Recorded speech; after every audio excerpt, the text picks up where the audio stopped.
ఎందుకంటే సర్ అంటే ఓట్లని మింగేసే డైనోసర్ అని ఈ మధ్య అందరూ కూడా భయపడుతున్నారు. దీని మీద అందరూ కూడా చాలా భయాందోళన వ్యక్తం చేస్తున్నారు. సో అందుకే మళ్ళీ దీని గురించి మనకి క్లియర్గా ఎక్స్ప్లెయిన్ చేయడానికి మన రాష్ట్ర ప్రెసిడెంట్ బచ్చిన భాస్కర్ గారు కూడా ఈరోజు రావడం జరిగింది. ఆయన చెప్పినప్పుడు మీరందరూ కూడా సిన్సియర్గా వినాలి. దాన్ని మీ బూత్ లెవెల్లో బిఎల్ఏగా వచ్చిన మీరు మీ బూత్ లెవెల్లో వాటిని కరెక్ట్గా ఫాలో చేయగలిగితే ఖచ్చితంగా సగానికి పైగా మనం ఎన్నికలు చేసేసినట్టే అవుతుంది. ఎందుకంటే పశ్చిమ బెంగాల్ తమిళనాడు ఎన్నికల్లో మీరు చూస్తే మోసం చేసి ఎలా ఓట్లని తొలగించేశారో ఒకసారి మీ అందరికీ కూడా తెలుస్తుంది.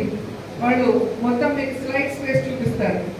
ఎందుకంటే ఈసారిలో పశ్చిమ బెంగాల్ తమిళనాడు రాష్ట్రాలను చూస్తే వెస్ట్ బెంగాల్లో 91 లక్షల ఓట్లను తీసేశారు. అంటే దాదాపుగా 11.9%. అలాగే తమిళనాడులో చూస్తే 74 లక్షల ఓట్లను తీసేశారు. అంటే దాదాపుగా 11.6% తొలగించేశారు. అలాగే మీరు చూస్తే మమతా బెనర్జీ గారు పోటీ చేశారు కదా. మమతా బెనర్జీ గారు పోటీ చేసిన ఆ ప్లేస్ లో మీరు చూస్తే దాదాపుగా 4,990 ఓట్లని రిమూవ్ చేయడం జరిగింది. ఒకసారి మీరు ఆలోచించండి, 44,990 ఓట్లు అంటే ఎంత విషయం. మమతా బెనర్జీ గారు ఎన్ని ఓట్లతో ఓడిపోయారనుకుంటున్నారు? 15,000 ఓట్లు. సో అలాగే స్టాలిన్ గారు పోటీ చేసిన నియోజకవర్గంలో ఇంకా దూరం 71,133 ఓట్లు తీసేశారు. 71,133 ఓట్లు తీసేశారు. ఆయన ఓడిపోయిన ఓట్ల సంఖ్య ఎంత అంటే 8,000 ఓట్లతో ఓడిపోయారు. సో అంతే. ఎందుకు నేను ఇవన్నీ చెప్తున్నానంటే ఊరికి 50 ఓట్లని మన ఓట్లని తీసేస్తే, అంటే నికరమైన ఒరిజినల్ ఓట్లను తీసేస్తే మనకున్న 233 బూతుల్లో మనం ఎంత నష్టపోతాం. అలాగే రాష్ట్ర వ్యాప్తంగా 175 నియోజకవర్గాల్లో ఎంత నష్టపోతారో ఒకసారి ఆలోచించండి. అందుకే బిఎల్ఏలు బిఎల్ఓలతో కలిసి ప్రతి ఇంటికి వెళ్ళేటప్పుడు మీకు కేటాయించిన హౌస్ హోల్డింగ్ లో మన ఓట్లు ఏవైతే నికరమైన ఓట్లు పోకుండా చూసుకోవాలి.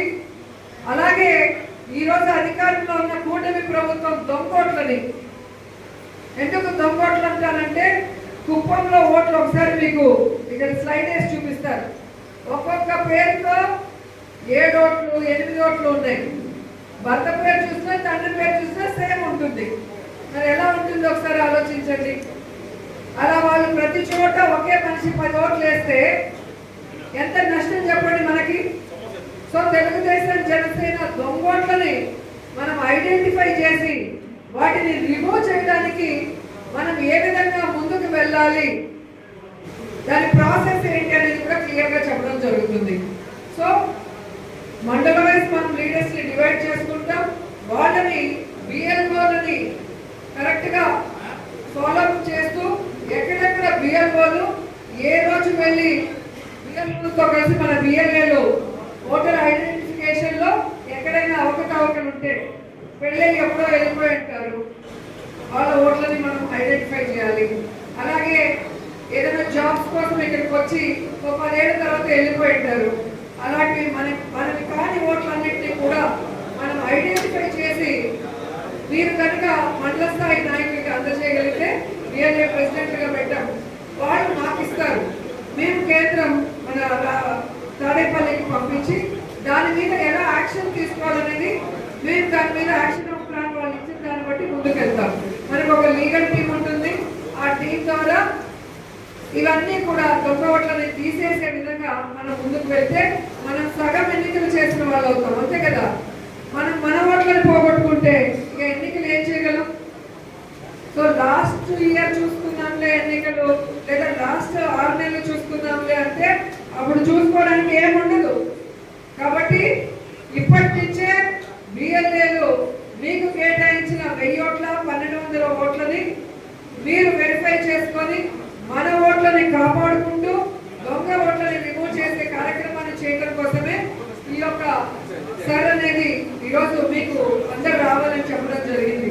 ఎందుకంటే మొన్న తమిళనాడులో మీరు చూశారు, ఒక్క ఓటుతో గెలిచిన విజయ్ పార్టీ ఎమ్మెల్యే. ఒక్క ఓటుతో గెలవడం అంటే మరి ఆలోచించారు, ఏముంది 2 ఓట్లే కదా, 4 ఓట్లే కదా అంటారు. పక్కన ఎవరైనా ఇక్కడి నుంచి వెళ్ళి వేరే చోట ఉద్యోగం చేస్తున్నా లేదా వేరే పని మీద వెళ్ళినా ఏముందిలే ఇన్ని ఓట్లు ఉన్నాయి కదా 4 అనుకోకూడదు. ఒక్క ఓటుతో గెలిచిన ఎమ్మెల్యేలు కూడా ఉన్నారని ఈ మధ్య జరిగిన విజయ్ పార్టీ ఎన్నికలే మీకు నిదర్శనం. కాబట్టి ఏ ఒక్క ఓటుని కూడా నిర్లక్ష్యం చేయకుండా మనం అందరం కూడా పనిచేయగలిగితే రాబోయే కాలంలో మళ్ళీ వైఎస్ఆర్ కాంగ్రెస్ పార్టీ జెండాని విజయకేతనం ఎగరేయగలరు.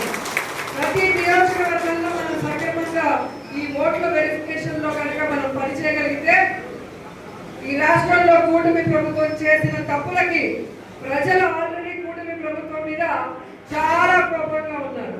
సో జగన్మోహన్ రెడ్డి లాంటి మంచి నాయకుడిని వదులుకున్నందుకు ఈ రోజు రాష్ట్రం అప్పుల పాలవుతుంది. మనకి సంక్షేమము అభివృద్ధి లేకుండా ఎలా నష్టపోతున్నామో ప్రతి ఒక్కరూ కూడా అర్థం చేసుకున్నారు. కాబట్టి రాబోయే ఎన్నికల్లో ప్రతి ఎమ్మెల్యేని గెలిపించడానికి ప్రజలు సిద్ధంగా ఉన్నప్పుడు ఆ ఓట్లను కాపాడుకోవాల్సిన బాధ్యత మన మీద ఉంది. ఇక్కడ ఎమ్మెల్యేలు అందరూ గెలవగలిగితేనే అక్కడ జగనన్న ముఖ్యమంత్రి కాగలుగుతారు. జగనన్న ముఖ్యమంత్రి అయితేనే ఈ రాష్ట్రం మళ్ళీ అభివృద్ధి వైపు పరుగులు తీస్తుంది. రాష్ట్ర ప్రజలందరికీ కూడా సంక్షేమం అందుతుంది. ఇంటికే వచ్చి సంక్షేమాన్ని అందించే కార్యక్రమం చేస్తారు. అలాగే ఈ రాష్ట్రం అభివృద్ధి జరగడమే కాకుండా మన ప్రాంతాలు కూడా ఈరోజు అభివృద్ధి చేసుకోవడానికి అనేక రకాలైన అవకాశాలు ఉంటాయి. ఎందుకంటే లాస్ట్ 5 ఏళ్లలోనే మీరు చూశారు, అంతకుముందు 40 ఏళ్ళు ఒక్కొక్కరే ఇక్కడ ఎమ్మెల్యేలుగా మంత్రులుగా ఉన్నా కూడా చేయలేని అభివృద్ధి కార్యక్రమాల్ని మనం చేసుకోగలిగామంటే దానికి కారణం మనసున్న ముఖ్యమంత్రి జగన్మోహన్ రెడ్డి గారు మనకు ఉన్నాడు. కాబట్టి మనం స్కూల్స్ కానీ, హాస్పిటల్స్ కానీ, అలాగే రోడ్లు కానీ, కాలేజీలు కానీ, టెంపుల్స్ కానీ, అలాగే పార్కులు కానీ, అలాగే ఎలక్ట్రిక్ రిలేషన్స్ కానీ ఇలా చెప్పుకుంటూ పోతే ఎన్నో చేసుకోగలిగాము అంటే జగన్మోహన్ రెడ్డి గారి ఆశీర్వాదంతో. మళ్ళీ జగనన్నని మనం ముఖ్యమంత్రి చేసుకోగలిగితేనే మన ప్రాంతాన్ని మళ్ళీ మనం అభివృద్ధి చేసుకోవాలి. ఎందుకంటే ఈ 2 సంవత్సరాల్లో ఒక్క చిన్న అభివృద్ధి కానీ ఈ నగరి నియోజకవర్గంలో జరిగిందని మీ గుండెల మీద చేసుకొని మీరు ఆలోచించండి. ఎందుకంటే మీరు 5 మండలాలు 2 మున్సిపాలిటీ నుంచి వచ్చారు. ప్రతిరోజు ప్రజల్లో ఉన్నారు. ప్రజలు ఏమనుకుంటున్నారో మీకు తెలుసు. సో ఈరోజు చెప్పిన సూపర్ 6 చేశారా? కళ్ళు ఆర్పకుండా సూపర్ 6 సూపర్ హిట్ అంటారు. ఆ సూపర్ 6 లో ఉన్న మెయిన్ ఏముందగా, నిరుద్యోగులకి ఉద్యోగం ఇస్తాం లేదా నిరుద్యోగ వృత్తి ఇస్తామన్నారు. 2 ఇచ్చారా? ఇవ్వలేదు. మరి సూపర్ హిట్ ఎలా అయింది? ఇంట్లో 18 ఏళ్ళు నిండిన ప్రతి ఆడపిల్లకి ఎంతమంది ఉంటే అంతమందికి శ్రీనిధి 1500 ఇస్తామని చెప్పారు. ఒకరికైనా ఇచ్చారా? మరి ఎలా సూపర్ 6 సూపర్ హిట్ అయితే ఒకసారి చెప్పండి. రైతులకి 20,000 ఇస్తాను అన్నాడు. మొదటి సంవత్సరం పంగనామాలు పెట్టారు, 2వ సంవత్సరం అరకొర ఇచ్చారు. అలాగే అమ్మఒడి జగన్మోహన్ రెడ్డి గారు ఇచ్చేదేంటి? నేను 2 ఉంటే 30, 3 ఉంటే 45, 4 ఉంటే ఇంటి ఇస్తాను అన్నాడు. మొదటి సంవత్సరం పంగనామాలు పెట్టాడు. 2వ సంవత్సరం కొందరికి 10,000, కొందరికి 8,000, కొందరికి 12,000. తర్వాత 30 లక్షల మంది తల్లులకి లేకుండానే తీసిపడేశారు. మరి సూపర్ 6 సూపర్ హిట్ ఎలాగో మీరు అందరూ కూడా చెప్పాలి. ఇలా చెప్పుకుంటూ పోతే ఏది చేయకుండా కేవలం పబ్లిసిటీ స్టంట్తో తమ పచ్చ పత్రికలో పచ్చ ఛానల్లో భజన చేసుకుంటూ కూటమి ప్రభుత్వం బతికేస్తుంది. కానీ ఏమైనా ప్రజలకు చేస్తుందా? ఇంకో మహానుభావుడు ఉన్నాడు, నేను వంగవీటి రంగాకి టీ పెట్టించాను అంటాడు. మొన్న తెలంగాణకు పోయి గద్దరికి నేను కారు భరించాను అంటాడు. మన వాలంటీర్లు అడుగుతున్నారు, అవి మీరు చేశారో లేదో దేవుడు ఎరగన్నా, మాకు 5,000 ఉంటే 10,000 చేస్తామన్నావు, ఈరోజు ఉన్న ఉద్యోగాన్ని ఓడబెరికేసావు కదన్నా, మా జీవితాలు కాపాడని అడిగితే దానికి సమాధానం లేదు.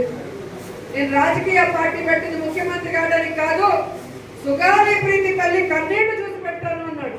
ఈ రోజు అదే సుగాలి ప్రీతి తల్లికి అపాయింట్మెంట్ కూడా ఇవ్వకుండా తాను డిప్యూటీ సీఎం అవ్వడానికి ఆ అమ్మాయి చావును ఉపయోగించుకున్న పవన్ కళ్యాణ్ ఈ రోజు అధికారంలో ఉండి కేంద్రంలో పొద్దుతో ఉండి కూడా ఆ అమ్మాయికి న్యాయం చేయకపోవడం అనేది అందరూ కూడా గమనిస్తున్నారు.